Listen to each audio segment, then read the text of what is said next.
we study in this video? Let's find out.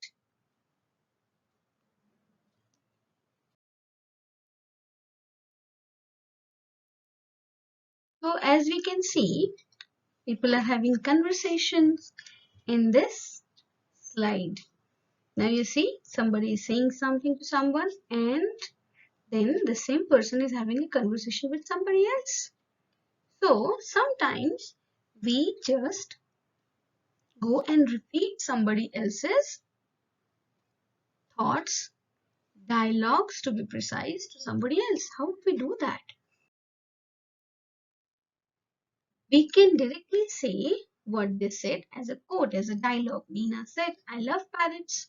Or we can report it, say it in our own words. Nina said that she loved parrots. Now in the second part, we are reproducing the sentence in our own words. Now this is what is direct and indirect speech. When we are saying something in direct speech, it is described as when something is being repeated exactly as it was, usually in between a pair of inverted commas. Direct speech can be used in virtually every tense in English. Okay, and these are the examples. He said, I'm going to school, and you can see the inverted commas. Now, what is indirect speech? Indirect speech will still share the same information, but instead of expressing someone's comment or speech by directly repeating them, it involves reporting or describing what was said. And the obvious difference is you don't use inverted commas, and we include that. Mr. Sharma cried that she had cut her finger. Now, indirect speech is used to report, means reproduce what someone may have said, and so it is always used in past tense. Instead of using inverted commas, we can show that someone's speech is being described by using the word that to introduce the statement first. And quotation marks are not used for indirect or reported speech. Next, there are some basic rules. Now first thing that we change is we remove the comma, inverted comma, and we change the reported verb, and we can use verbs like asked, inquired, commanded, ordered, requested, advised, suggested, exclaimed, shouted, etc. in place of verb said according to what is being expressed. Like for example, in a direct sentence, Ramesh said how hot the soup is. Yes, and we can say Ramesh exclaimed that the soup was hot because it's an exclamation mark here.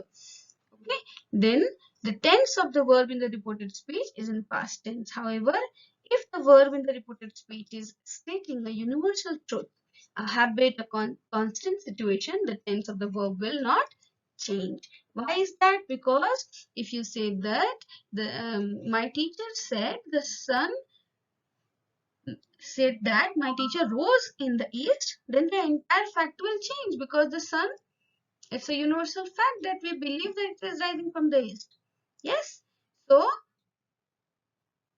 if I use the verb in past tense, it will mean that it is no longer rising from the east. So I brush my teeth every day. If you say I brushed, the boy said that he brushed his teeth every day, then the fact will be distorted and it will be like he has now stopped brushing every day.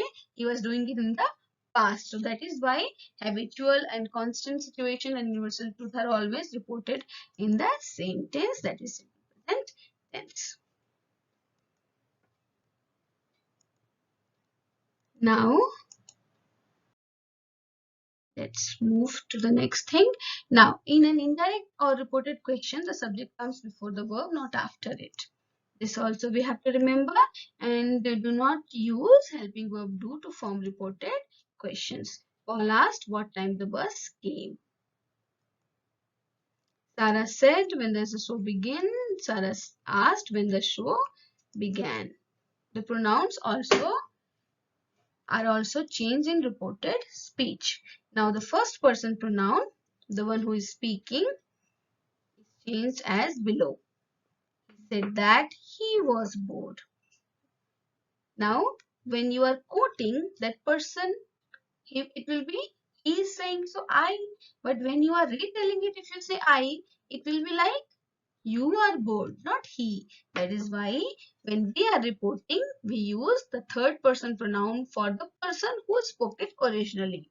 When he himself is quoted, then automatically I will come. But when we are reporting, means reproducing, we cannot use first person because we will be included in that. And it will be confusing. It will be like we are doing something or we are saying something.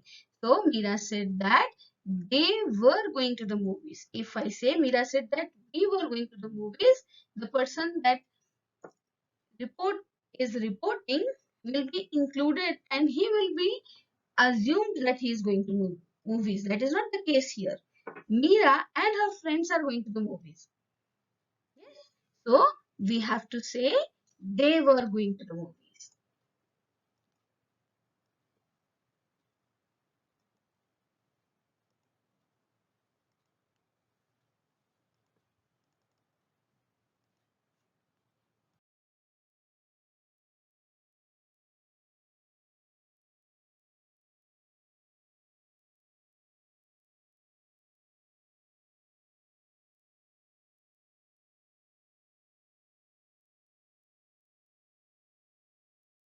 Of pronoun change, Rinki said my friends, Rinki said her friends. Then when it is second person, it all depends on who is saying. Yes, he said to her, you are beautiful. He said to her that she was beautiful. You must write neatly. The teacher told her pupils, the teacher advised her pupils that they must write neatly. Now you see, sometimes you can write the quote or the dialogue in front and the verb and the person who said can be written after the quote too. Both ways the sentence can be written. Pronouns of the third person do not change. These are the examples.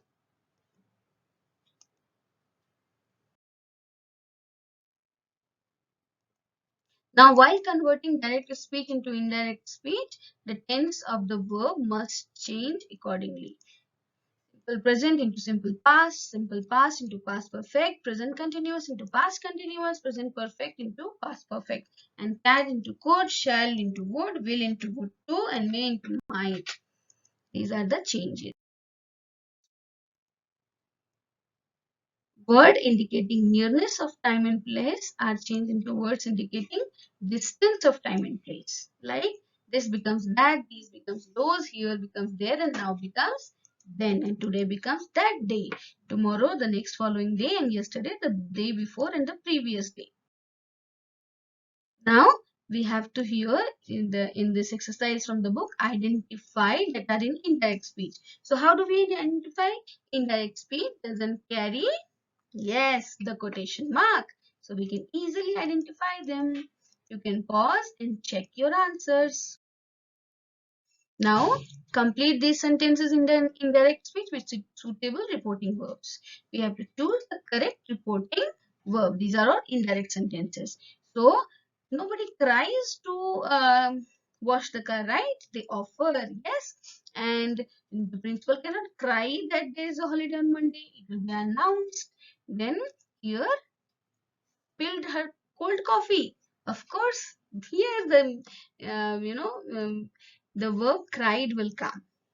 And then the teacher, yes, explained, very good. Now you can solve these and you can check the correct answers.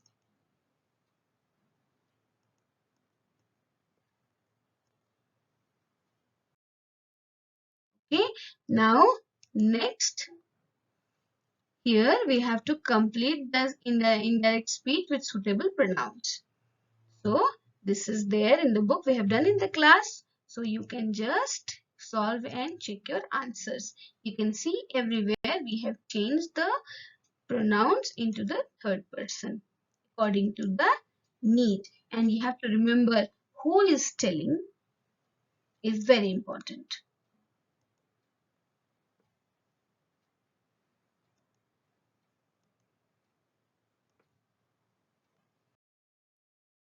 Now the next set is about the correct verb. We have to follow the formula that we studied, and we have to remember which tense changes into what. These are the answer keys of the exercise that we had done in the class. Hope you all understood it correctly. See you with the next videos. Bye bye.